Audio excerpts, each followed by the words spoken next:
मैंने 98 से कभी कोई टाइम प्लान नहीं किया। 98 में आखिरी बार किया था। उसके बाद से मैंने कभी टाइम प्लान नहीं किया। और मेरा टाइम प्लान ना ऊपर वाला कर देता है। वो कहते हैं कि मैं हूं ना, तो क्यों चिंता करते हैं। मैंने उसके बाद से कभी, मैंने इवन, आप यकीन मानोगे, कभी ट्रेन लेट हो, कभी ट्रेन में कुछ रास्ते में रुकनी हो, उस दिन मैं नहीं होती थी ट्रेन में। क्यों नहीं होती थी ये तो मैं नहीं जानती, सच में नहीं जानती। मैं ये इसलिए नहीं बता रही कि ये मेरे साथ हुआ है, मैं इसलिए बता रही हूँ कि अगर हम किसी के ऊपर कुछ सौंपते हैं तो वो उसको पूरा करता है। और उस दिन आपकी सौंपना ट्रेन आए, 15 मिनट पहले आ गई, बिफोर टाइम आई है उस दिन आपकी ट्रेन। देख लो, बिल्कुल। और आप यहाँ अंदाज नहीं लगाओगे कितनी बार घर में ना, मतलब मैं कर रही हूँ, मुझे पता है ये काम करने में ट्रेन का टाइम हो गया है, मैं फटाफट उतना काम करके, और अपने पे विश्वास है कि मैं थोड़ा स्पीड से सीढ़ी उतर लूंगी, मैं थोड़ा जल्दी चल लूंगी, आगे ऑटो वालों को कहूंगी कि मुझे वहीं तक छोड़ा। ये थोड़े थोड़े टाइम बचाने आते हैं मुझे। तो अब मैं मन में एक बार सोचती थी, अब मुझे आज ट्रेन में जाना है कि मेट्रो से जाना है। जो पहले दिमाग में आया उधर चल पड़ो। बाद में पता चलता था कि वो ट्रेन तो बहुत लेट थी भैया, हम तो बहुत लेट पहुंचे। मैंने कहा अच्छा, मैं समय से पहुंच गई थी, मैं मेट्रो से गई थी।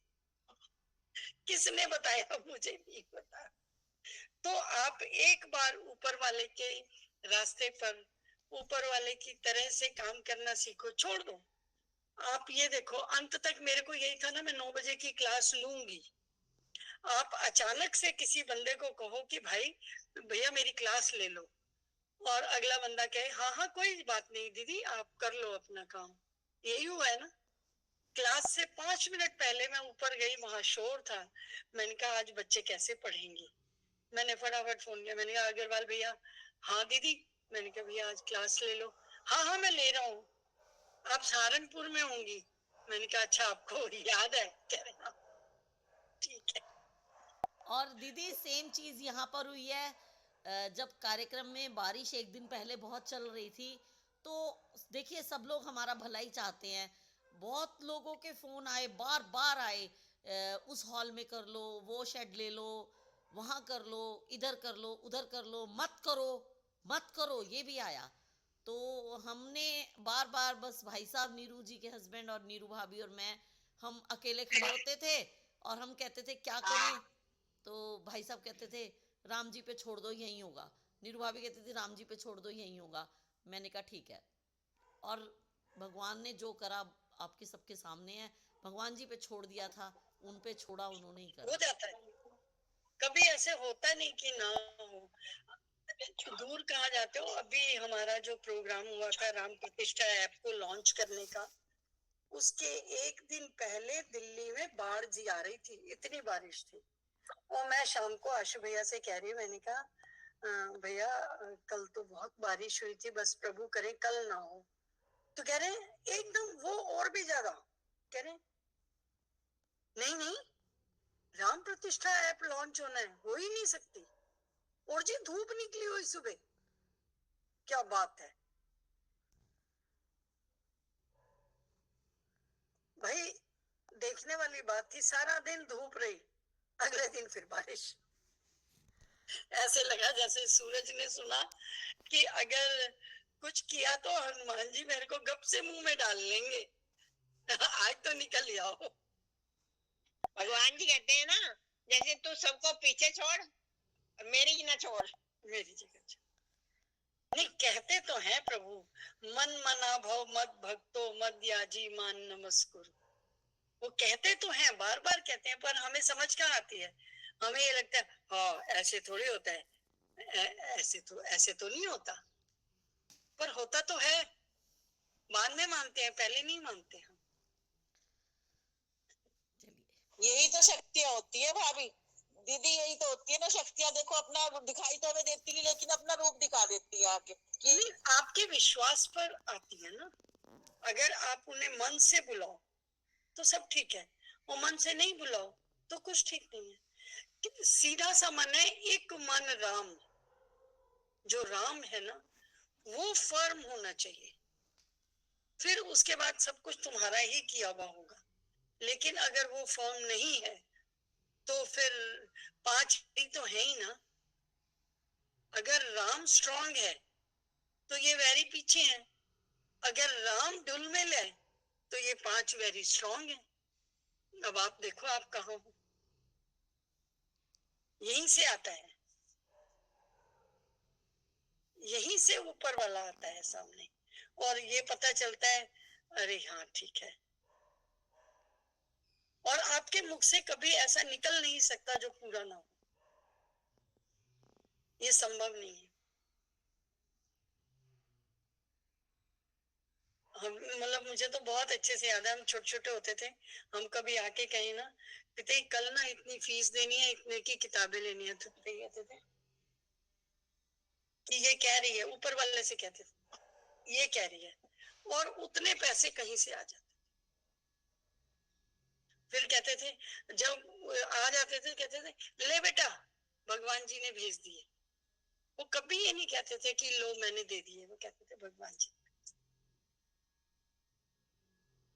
और कभी हमने ऐसा नहीं देखा कि जरूरत है और नहीं है, नेवर।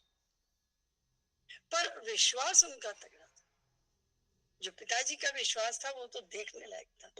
वो खड़े खड़े कह देते थे हाँ कल से मकान बनवा देते हैं। मम्मी कहती थी कैसे, कह रहे नहीं, ऊपर वाले वो खुद ही देखेंगे, उन्होंने ही बनवाना है, वो कल से बन जाता था। वो इतने बड़े बड़े काम कर देते थे, पूरा मंदिर उन्होंने बना दिया बिना किसी पैसे को छुए हुए। वो बैठ जाते थे कथा में, कथा करके कहते थे भाई मंदिर बनना है, लाला कितना सामान लगेगा, तो वो लाला जी पढ़ते थे 100 बोरी सीमेंट, इतना कट्टा, इतना रोड़ी, इतना बदरपुर। तो वहां सारी संगत बैठी होती थी, वो कहती थी पंडित जी 100 बोरी मेरी लिख लो, 50 मेरी लिख। लाला लिखता जा, काटता जा, कितनी बचेगी फिर प्रभु जी भेज देंगे। और कभी रुका नहीं मंदिर का काम। आप आके देखो क्या जानदार मंदिर बना। और मंदिर बनने के बाद कहते हैं प्रभु आपका स्थान बन गया, अब मैं आपके चरणों में शिष्य बन के आऊंगा। अब उस मंदिर को छोड़ दिया उन्होंने, मेरा की भावना ही नहीं आनी चाहिए। तो ऐसा भी होता है, और जो जैसा होता है ना उसको वैसी परिस्थितियां मिलती हैं। वो इनको कह तो रही थी दीदी की शादी में जाने का टाइम है 10 बजे के बाद है, आप पहले क्यों जा रहे हो। और वही हुआ, उनके मुख से सरस्वती ने यही कहा, कहता 10 बजे रहते हैं शादी में, पहले नहीं रहते। मैंने पहले नहीं अच्छा जाती। ठीक है, कोई बात नहीं। कोई लेट नहीं। इन्होंने कहा ना मैं उतने बजे छोड़ दूंगी तुझे घर, उतने ही बजे मुझे घर पे छोड़ा है, जो आपके घर से कह के चले थे रास्ते में, चाहे हमने कुछ भी किया। 8:30 आपको घर पहुंचा दूंगी। और चाहे हम रास्ते में कहीं दिव्या ने समोसे वगैरह मंगाए, अपने भतीजे से उधर से निकले, सब कुछ करा, चलते हुए पूरे 8:30 हम इनके घर थे। ये है प्रभु कृपा। अगर अगर हम छोटी छोटी चीजों में देखें ना, सारा दिन प्रभु हम पे कृपा करते हैं। हम उसको लेने वाले बने, समझने वाले बने। वो समझाता है, हर पल समझाता है, बस उस पल को हम समझ जाएं। पर हमारी भी ऐसी स्लेट लिखी हुई है कि लिखते हैं और वो मिट जाती है, उसको उठाते हैं वो फिर साफ। हमारी इधर की स्लेट पे कुछ आता नहीं है, इसलिए हम दुविधा में हैं। दुविधा हटाओ, प्रभु साथ है। चलो, ओम अतुलित बलधामं हेम शैलाभ देहम धनुजवन कृशानं ज्ञानिनामग्रगण्यं सकल गुण निधानं वानराणामधीशं रघुपति प्रिय भक्तं वात जातं नमामि। गुरुर्ब्रह्मा गुरुर्विष्णु गुरुरेव महेश्वर गुरु साक्षात् परम ब्रह्म तस्मै श्री गुरुवे नमः। अखंड मंडलाकारं व्याप्तं येन चराचरं तत्पदं दर्शितं येन तस्मै श्री गुरुवे नमः। अज्ञानान्तिमिरान्धस्य ज्ञानाञ्जनशलाकया चक्षुरुन्मीलितं येन तस्मै श्री गुरुवे नमः। लक्ष्मीकान्तसमारम्भां नाथयामुनिमध्यमाम् अस्मदाचार्यपर्यन्तां वन्दे गुरुपरम्पराम्। सभी के हृदय में विराजमान उस सर्वोच्च सत्ता को मेरा शत शत प्रणाम, वंदन और नमन। आप सभी में उस परमपिता परमात्मा को निहारते हुए आइए कथा में प्रवेश करते हैं। अनन्य अनन्य चेता सततम यो मां स्मरति निस्त्यशः तस्याहं सुलभः पार्थ नित्य युक्तस्य योगिनः। प्रभु कहते हैं, हे अर्जुन, कहते हैं, हे पार्थ, पृथा के पुत्र, मेरे भाई, जो पुरुष अनन्य चित होकर, ना अन्य इति अनन्य, जो कहीं और नहीं, एक जगह, एक निश्चयात्मिका बुद्धि से अनन्य चित होकर जो केवल मुझे स्मरण करता है, किसको? प्रभु को। मेरा मतलब प्रभु को स्मरण करता है, वो नित्य नित्य मुझे, मेरे में लगा हुआ रहता है। मैं उसके लिए सुलभ हो जाता हूँ, मैं उसी के लिए होता हूँ, अर्थात मैं उसको सहज रूप से प्राप्त हो जाता हूँ। जो 24 घंटे उसी में लगा है, काम सारे करो, काम करने के लिए किसी ने नहीं रोका, किसी ने नहीं कहा कि घर को छोड़ दो, कहीं भी नहीं लिखा है कि आप वो काम छोड़ के मेरा ध्यान करो। माला फेरनी तो एक जगह भी नहीं लिखी। इसमें क्या लिखा है? नित्य मुझे याद रखो, हर काम करो। और काम के लिए भी उन्होंने क्या कहा? जो भी आपको गुण धर्म कुल से मिला है वही काम करो। और इसके हम उदाहरण भी देखते हैं कि शबरी माँ ने तो झाड़ू लगा के पा लिया, खाली रास्ता साफ किया। गुरु के एक वचन में उन्होंने अपनी निष्ठा कर दी कि राम तुमसे मिलने आएंगे। राम तुम्हें मिलेंगे नहीं, राम तुमसे मिलने आएंगे। तो बोली, प्रभु आएंगे, हाँ ठीक है। उन्होंने कहा लेकिन समय लगेगा, अभी उनका जन्म नहीं हुआ है, अभी दशरथ और वो कौशल्या तप करेंगे, उनको वरदान मिलेगा, फिर उनका जब वो फिर वो रघुवंश में राजा बनेंगे दशरथ, और जब राजा बनेंगे तो उनकी पत्नी कौशल्या होगी, सुमित्रा होगी, कैकेयी होगी, और कैकेयी 2 वरदान मांग लेगी, उसके बाद जन्म होगा। इतना सब कुछ हो जाएगा तब। तो बोली, प्रभु आएंगे तो सही ना। लक्ष्य की ओर ध्यान, अपनी एक निष्ठ बुद्धि के साथ लक्ष्य की ओर ध्यान रखो। जो काम आप कर रहे हो, आप झाड़ू लगाने का काम कर रहे हो, आप सफाई करने का काम कर रहे हो, किसी के पैर धोने का काम कर रहे हो, उसी पैर को धोते रहो और ये कहो ये मेरे प्रभु के चरण है, इसी में प्रभु दिखेंगे, वही प्रभु दिखाई देंगे। हो नहीं सकता कि जहां आपकी निष्ठा हो वहां प्रभु ना। हाँ, हम स्वयं में कमजोर हो जाते हैं तो वो निष्ठाएं भी कमजोर हो जाती हैं। और प्रभु कहते हैं, जब हम, वैसे देखो बहुत सही सी बात है, छोटा बच्चा होता है ना, जब पैदा होता है तो वो पलंग से जब लुढ़कना सीखता है, खुद उसको तो संभलना नहीं आता, और वो लुढ़कना सीखता है, वो लुढ़कता चला जाता है। कोई मतलब नहीं मैं गिरूंगा कि नहीं गिरूंगा, माँ अपने आप आके उसको देख लेती है, उठा लेती है, गिरने नहीं देती। क्यों? क्योंकि वो माँ के आश्रित है, उसको पता है ये खुद से नहीं संभलेगा। आप बेशक 2 सिराने लगा जाओ, नीचे गद्दा बिछा जाओ, उसके बाद भी देखते रहते हो कि गिरना नहीं चाहिए गद्दे पे, चाहे गद्दा लगाए पर गद्दे पे ना गिरे, वो पलंग पे ही रहे। ऐसा माँ का भाव होता है। और बच्चा तो माँ के ऊपर छोड़ के कितना निश्चिंत होता है कि वो धड़ाधड़ गुलाटियां मारता चला जाता है कि गिरू तो गिरू, बचाने वाली आप पे संभालेगी। तो जब ये भाव प्रभु के साथ हो जाए तो वैसे ही प्रभु भी हाथ देते हैं। आप लाख चाहो दूसरी तरफ चले जाओ, जा ही नहीं सकते। आपका जहां भाव होगा, तो प्रभु क्या कहते हैं, अनन्य चेता सुलभम, जो बहुत अनन्य चित्त होकर, जिसका चित्त कहीं इधर से उधर नहीं जाता, एक जगह ठहर जाने का नाम है अनन्य चित्त। और वो ठहरना कहाँ है, प्रभु के पास। और हमें क्यों नहीं मिलते, क्योंकि हम चलायमान रहते हैं, हम रुकते ही नहीं। तो मिलेगा, प्रभु कहते हैं ठहरो,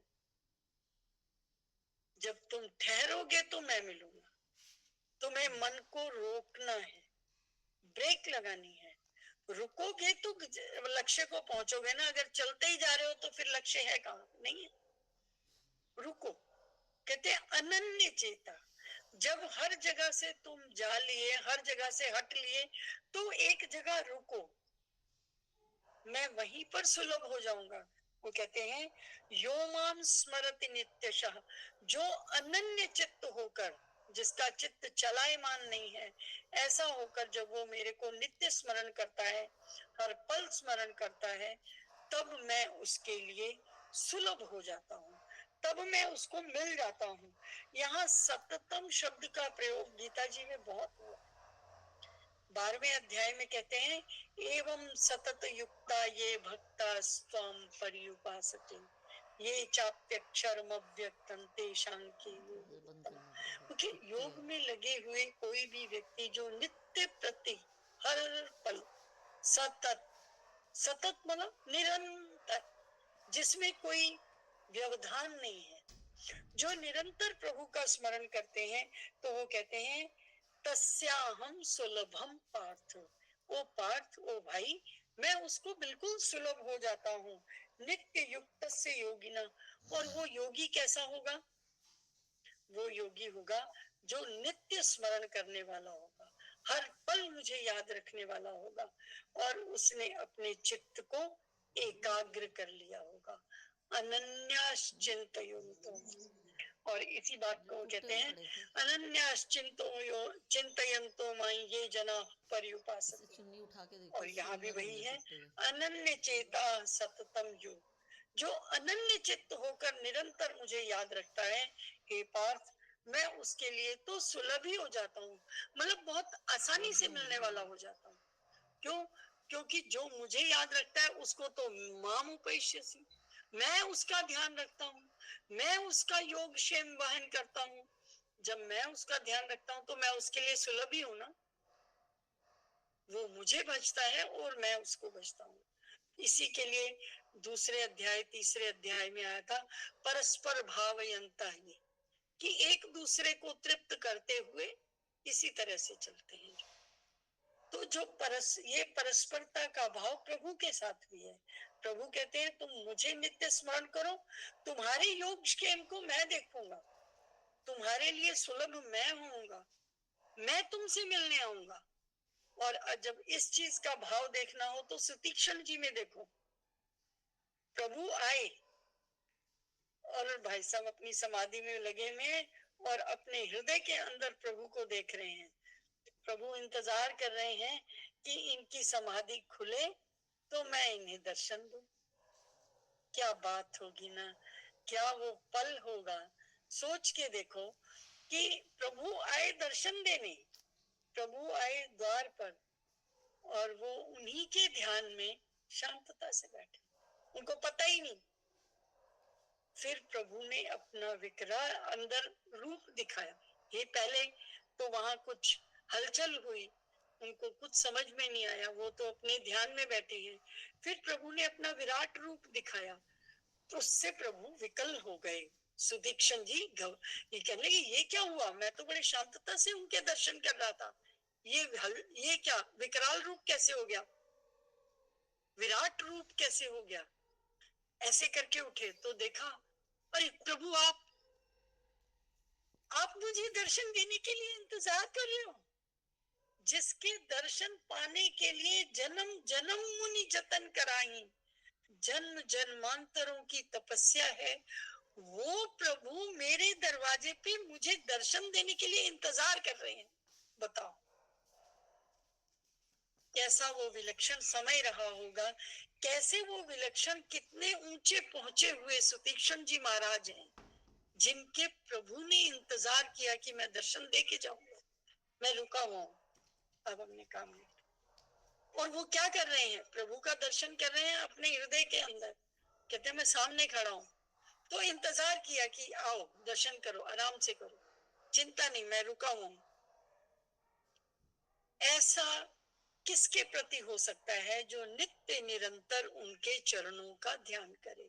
तस्याहम सुलभम पार्थ, मैं उसके लिए सुलभ होता हूँ जो नित्य प्रति मेरे साथ लगा हुआ है। कैसा? अनन्याश्चिंतन, जो अनन्य होकर मेरे साथ लगा हुआ है, जिसकी कोई और जगह है ही नहीं, एक गति। और जब एक जगह है तो प्रभु, फिर वो कहीं और जा कहाँ सकता है, और प्रभु भी और कहाँ जाएंगे, एक दूसरे के लिए वो होते हैं। तो ये कह रहे हैं उस योगी के लिए मैं निरंतर सुलभ होता हूँ। तो कहते हैं कि अच्छा, फिर वो कहते हैं कि उसका कभी वियोग नहीं होता। कैसे? माम उपैत्य पुनर्जन्म दुःखालयम शाश्वतम नाप्नुवन्ति महात्मानः संसिद्धिं परमांगतिम। वो कहते हैं कि परम सिद्धि को प्राप्त महात्मा जन मुझे प्राप्त होकर फिर इस दुखालय, दुखों के घर, और इस अशाश्वतम, क्षण भंगुर, हम संसार को क्षण भंगुर कहते हैं, इस क्षण भंगुर में वापस पुनर्जन्म नहीं लेता, फिर वो मेरे पास ही आ जाता है।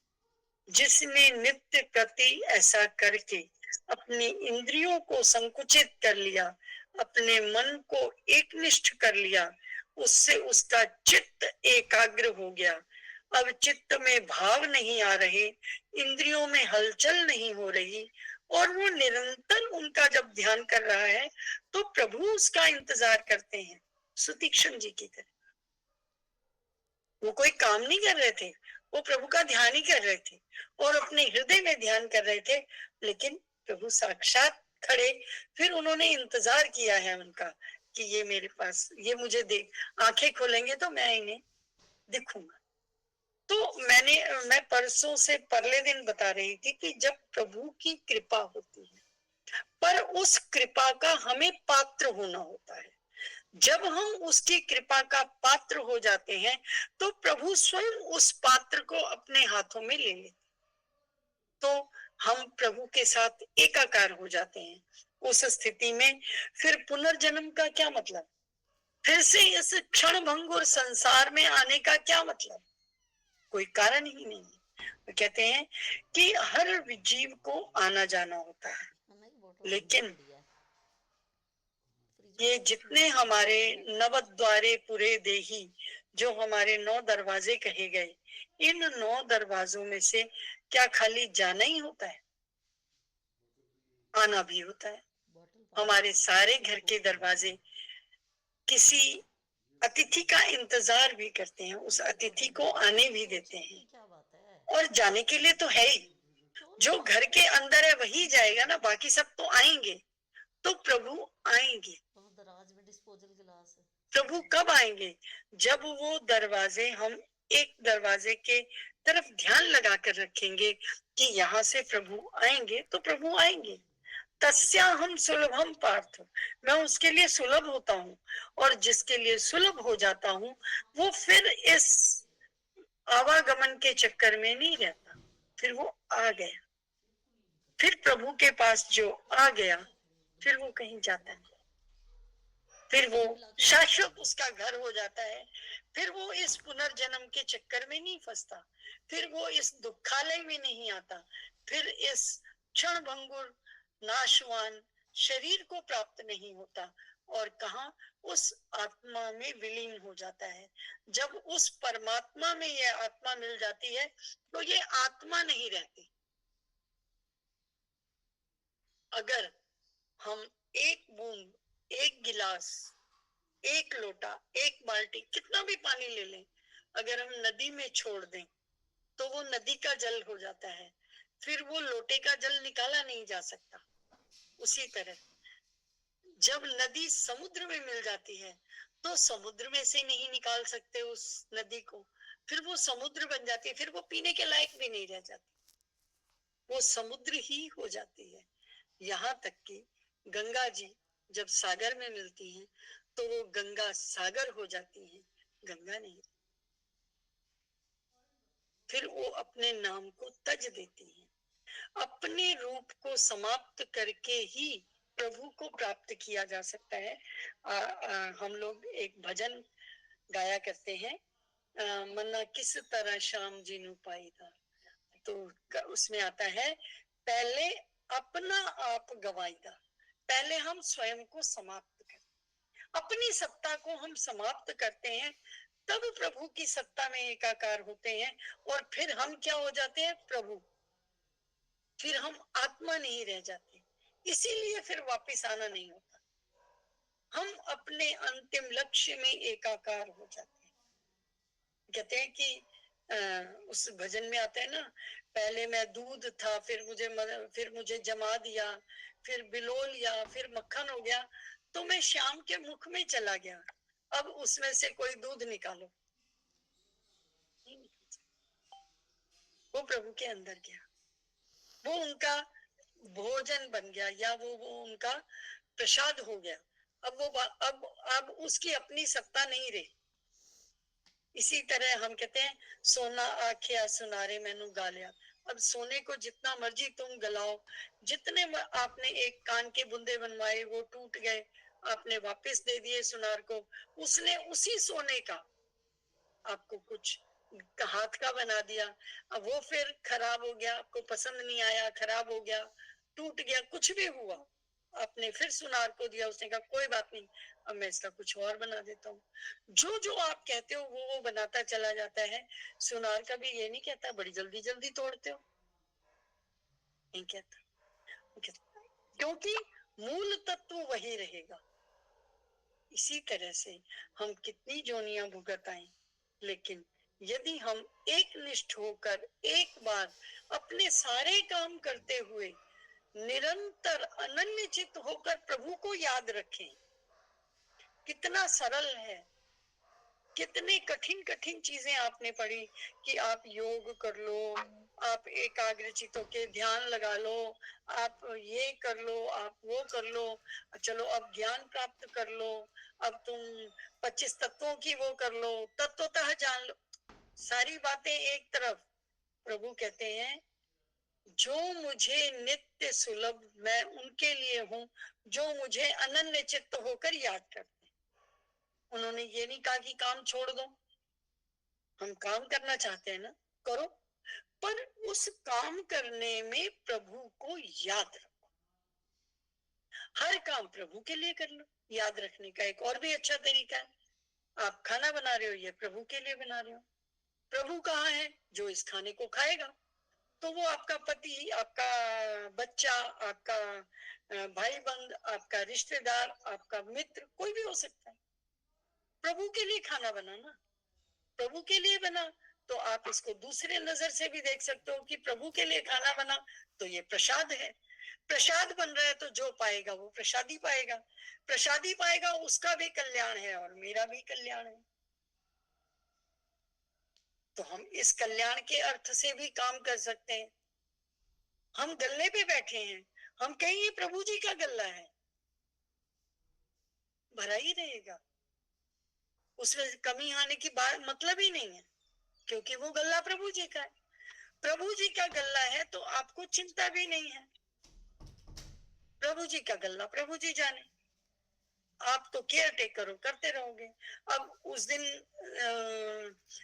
जितना भी काम था सब लोग आप कर रहे थे, और उसमें कितना आया, कहाँ गया, मुझे नहीं लगता कि उस दिन किसी ने हिसाब किया, कहाँ से आएगा ये हिसाब किया, करते गए। प्रभु जी का गल्ला प्रभु जी जाने, हो जाएगा, बस हो जाएगा, और हो भी गया। आप अलग से बैठ के सोच के देखो कि मुझे ये करना है, तो आपको अब लगेगा नहीं नहीं नहीं, ये कैसे हो गया, हम तो नहीं कर सकते। लेकिन जब होता है, प्रभु के हवाले होता है, वो कब कैसे, ये जानना भी हमारे लिए संभव नहीं है। होना तो बहुत दूर की बात है। वो सब होता जाता है, वो हम करते नहीं है, वो हो जाता है, क्योंकि उसके निमित्त होता है ना, तो वो कर लेते हैं, अपने आप हो जाता। आपको उसमें चिंता नहीं करनी होगी। काम तो करना पड़ेगा, साधन तो जुटाने पड़ेंगे। ठीक उसी तरह जैसे आप साइकिल चलाना सीखते हो, गाड़ी चलाना सीखते हो, पहले दिन आपको कोई कहे बच्चा कहाँ गए थे, साइकिल सीखने गया था, अभी तक तो कैंची भी नहीं आई, धूम से गिरा, गिरते गिरते बचा, अंकल ने बचाया, आंटी ने बचाया, सबके नाम, पूरा मोहल्ला आ गया उसमें कि किस किस ने आपको मदद दी कि आप साइकिल यहाँ तक लाए। 2 महीने 6 महीने हो गए, फिर किसी ने कहा और भाई कहाँ गए थे, अंकल साइकिल पे ना रनिंग करने गया था। फिर नहीं कहते कि किसी ने बचाया या मैं वहां तक चला। और थोड़े दिन के बाद एंजॉय कर रहा हूँ, गाना भी सुन रहा हूँ, साइकिल भी चला रहा हूँ। फिर बैलेंस कैसे हो गया भाई, वो हो गया। फिर हम ये नहीं कहते मैं बैलेंस कर रहा हूँ, फिर हम कहते हो गया, बैलेंस तो हो गया। नहीं नहीं, मैं फोन, गाड़ी चलाते चलाते फोन पे बात कर सकती हूँ, कोई दिक्कत नहीं है, गाड़ी तो चल जाती है, मैंने क्या करना है उसमें। पहला दिन याद करो, जब आपको आपके बगल में बैठा हुआ जो सिखाने वाला ड्राइवर था, वो ये कह रहा था स्टीयरिंग ये होता है, क्लच ये होता है, गियर यहाँ पे होता है, आपको पैर ऐसे, तो आप, वो कहता है सीधा पैर दबाओ, तो आप कहते हो ये उल्टे से ज्यादा दम आ रहा है, सीधे से आ नहीं रहा।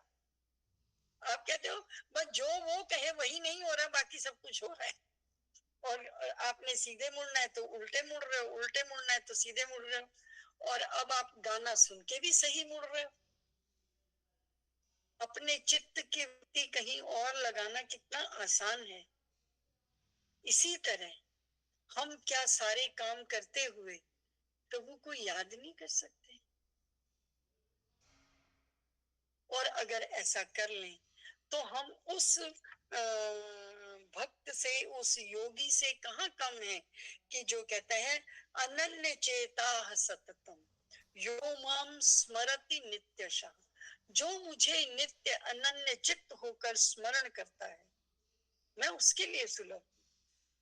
और फिर एक बार वो मेरे को मिल जाए, मैं उसको मिल जाऊं, फिर उसको इस जन्म में आना नहीं होता, इस क्षण भंगुर संसार का मुंह नहीं देखना होता, क्योंकि हमारा मुंह परमात्मा की तरफ होता है और परमात्मा अपने आप में हमें आत्मसात कर लेते हैं। और फिर हम रहते नहीं हैं, फिर हम वो हो जाते हैं। क्या? सो हम ये नहीं कहते हम सो, हम कहते हैं सो हम, वो मैं, वो जिसको हम ढूंढ रहे हैं, जिसमें हमें अंततो गत्वा जाके मिलना है, जो हमारा परम लक्ष्य है, सो वो कौन? मैं, सो हम। वो और मैं जब हम एक हो जाते हैं तो फिर इस संसार में आना क्यों है? फिर तो शंकराचार्य जी की बात है, पुनरपि जननम पुनरपि मरणम पुनरपि जननी जठरे शयनम भज गोविंदम भज गोविंदम। कि अगर भज गोविंदम कर लो तो ये सब नहीं होगा कि फिर से माता के गर्भ में आए, फिर से माँ के जठराग्नि में बैठे, फिर वहां तकलीफ पाए, और फिर हम प्रभु को याद करके कहें बाहर निकाल, मैं तेरा नाम लूंगा, और निकल के भूल जाए। फिर ये सब होगा ही नहीं। क्यों? क्योंकि सो हम हो जाएगा।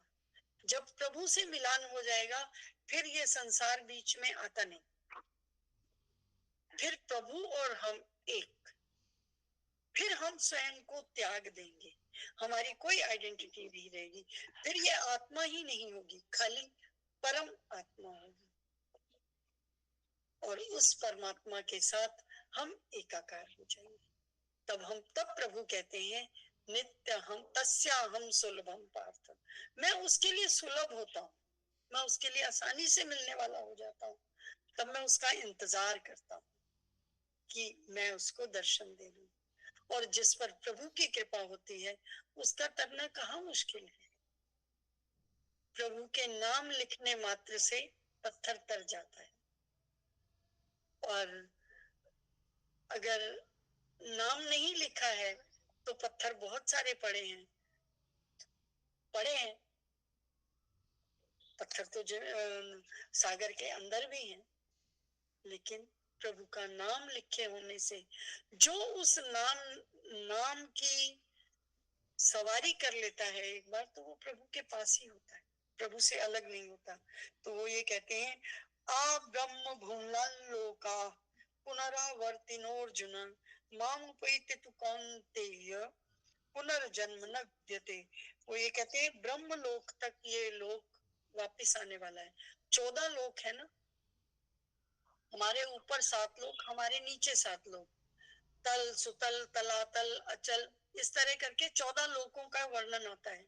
और 14 के 14 लोक इस तरह के हैं कि यहाँ आओ वापस जाओ, यहाँ आओ वापस जाओ, ये बस ऐसे ऐसे वाले आने जाने वाले।